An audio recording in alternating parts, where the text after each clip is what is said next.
My name's Kat Bronger. This is Claudia, and together we run Kat and Claudia's Community Pharmacy. 100%! Welcome to our pharmacy. I'd love to show you around. One thing that I'm really proud of this pharmacy is we built it technology first. I'd been involved in building SparrowHub, which really looks at the way customers want to interact with pharmacy. And so we started from that. We also have compounding because we believe in extra services for patients as well. We've got a vaccine clinic here too, and we invested in technology. So we've got 2 robots, we've got a dispensing robot and a packing robot as well, and we do a lot of online orders, which you'll see soon as well. Expanding into Kat and Claudia's and having that second business and having to be and having a much larger share as well, I've really had to learn a lot, and RSM has helped really guide me through that. You know, cash flow, the tax side, the whole process, and also the acquisition process. They've been very supportive. I have family businesses, and I'd always used the family accountant beforehand. And when we've gone through that process of succession planning, I had to find my own financial advisors. And so what's been really lovely with RSM is that they understand the pharmacy industry. They understand the valuations, they understand benchmarking as well, and the process of going through that succession together has been very comforting. I co-founded SparrowHub with 2 wonderful partners, Liam and Hamish. When I met Kat, she came to me with a problem, and that problem was that in her pharmacy, after COVID had happened, she was seeing really long wait times and a lot of complexity. Part of the reason we discovered was because there's lots of different disparate systems inside pharmacy, and they all don't speak to each other well. I said to Liam, come in, have a look at the pharmacy. I think the technology is really suboptimal and we need to build something for the future of pharmacy so patients can interact with us. We started to think about ways to solve this, and I started working with Kat and thinking through the problems of pharmacy, and it just so happened that we decided to start prototyping some ideas.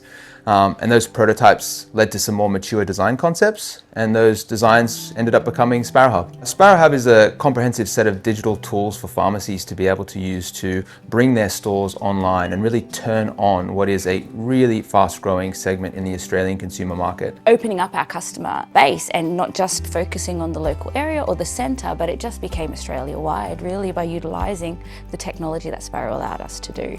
They want to focus on customer retention, make sure that people are really comfortable with coming in for whatever they need, and those customers will know that they'll have personalised, friendly, approachable customer service when they're there. One of the challenges I see with my pharmacy clients is they have a lot of different systems for different areas of the business, right? They've got their accounting systems, they've got their POS, they've got their inventory management systems.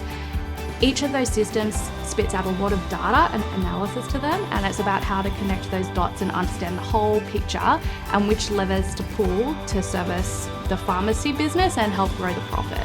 Emma quickly identified that they were about to invest heavily in a new software project. So we got on board with this early, and we were able to work with Liam and the team to ensure that they had the relevant documentation in place, contemporaneous records being an important part of the R&D claim process, and making sure all your ducks, I suppose, are in a row in order to make a claim at financial year end. I think the biggest challenge that we've come across is 60 days. Pharmacy banded together and made the government realise how instrumental they were in patients' lives. We do more COVID vaccines than GPs do. We're looking down the barrel of scope of practice, and the ability to pharmacists to prescribe for those conditions means that 20,000 women within the matter of 6 to 8 months have been able to be serviced by a pharmacist. And the reason why this is really important is they're not going to hospital. They're not clogging up the GP system. There's a paradigm shift that's occurring. I think it's really exciting for the next generation.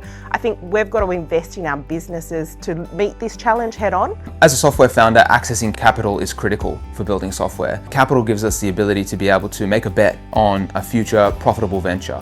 RSM were instrumental in helping us access the Australian R&D tax offset, and they helped us go through the submission process and made it extremely convenient for us. I see them as forefront of the industry and a great role model for other pharmacy owners in the industry of what else they could be doing to help improve the health outcomes for their communities. We care a lot about our patients, and I think the thing about community is not only the pharmacy that you build, but the external community that you have in terms of the professionals like RSM and Emma, who's helped us build that business.